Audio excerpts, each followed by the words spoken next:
Welcome back. There are at least two new pieces of legislation being considered at the Capitol that would give police around the state a little more power to punish the people who are showing up in neighborhoods and at condo complexes and breaking into cars. It's a problem happening in Shelton, which is the community that State Representative Jason Perillo serves. He's joining us, along with Cromwell Town Manager Anthony Salvatore, the town's former police chief. Welcome to both of you. Representative Perillo, let's start with you. Tell me why we're doing this. What we're seeing, not just in my hometown of Shelton, but across the state, is very organized groups of juveniles, in many ways, honestly, terrorizing communities night after night, breaking into vehicles, stealing vehicles. These aren't cute little kids just having a little bit of fun. It's very, very dangerous. And right now, police just don't have the tools that they need. And the judicial system doesn't have the tools that it needs to ensure that there's law and order in these situations. Well, let me ask you about that. Obviously, breaking into cars, looting through them, taking valuables, stealing the cars, that's all illegal now. So why do we need a change? Well, what happens right now, Eric, is that juveniles are in a different system than adults when it comes to how they're sentenced and how they're dealt with. And the system right now basically allows juveniles to be repeat offenders over and over again. They know that, and they take advantage of it. So the way that a juvenile is dealt with is very different than the way that an adult is dealt with. So those consequences just aren't there. And there's not a lot of teeth in the system at this point. And unless the legislature takes action, we're going to see this continue. It's the legislature's job to change this. All right, I want to turn now to Chief Salvatore, former Chief Salvatore. Chief, tell us, what are police officers around the state seeing? Is this something that's in many of the 169 communities in Connecticut? As a representative stated, it is absolutely affecting the entire state. And he's 100% correct. The major problem is there's no consequences.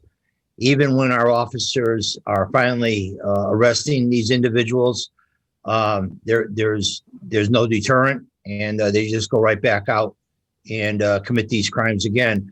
And for instance, as he alluded to, we had a situation over the weekend where a pizza delivery boy was making a delivery in a condo complex.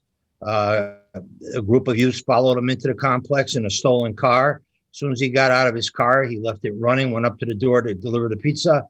One of the youth in the other stolen car got out, stole his vehicle, and left the area. And unfortunately, the lad was without his vehicle. And when our officers finally were able to piece it together, they came up with both the vehicles, and the vehicles they had used was in fact stolen also. The main thing here is, since the law was changed in 2012, is there's no consequences. We got to build some consequences back to deter these youth from committing these types of crimes. So, Representative Perillo, I'll turn back to you. You've both said no consequences. So what would this proposal do to change that? How will those consequences work, and how do you think it will reach those teenagers?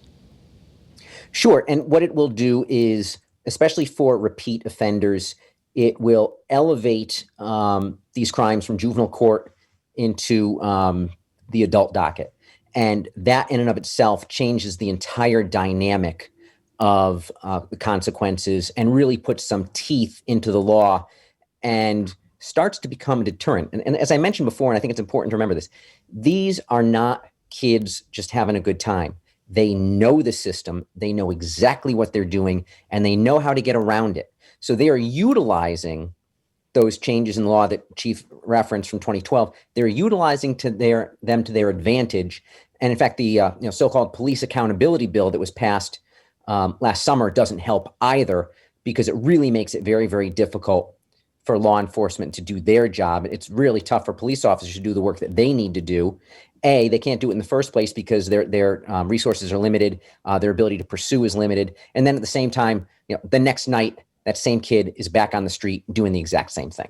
Well, you know what many of the critics to this say, though, is that a proposal like yours will disproportionately affect minority communities. It'll affect the poor communities in our state. How do you address those concerns, and does your bill do anything to address those concerns?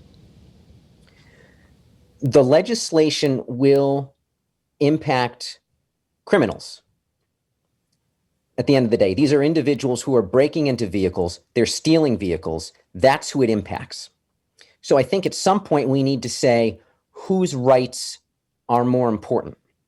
I think it's the right of the individual going about his day, sleeping at 2 a.m, whose car gets stolen out from in front of his driveway. I think that's the person we need to be super focused on. And those are the rights we need to be laser focused on preserving.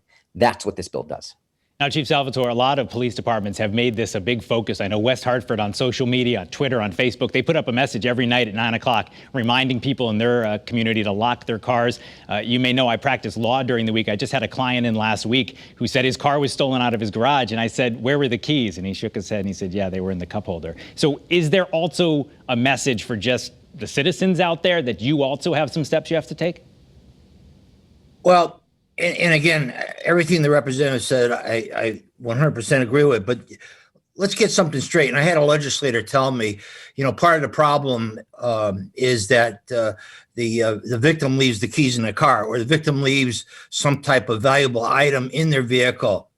I'm sorry, I totally disagree with that. I mean, it's not smart. I wouldn't do it.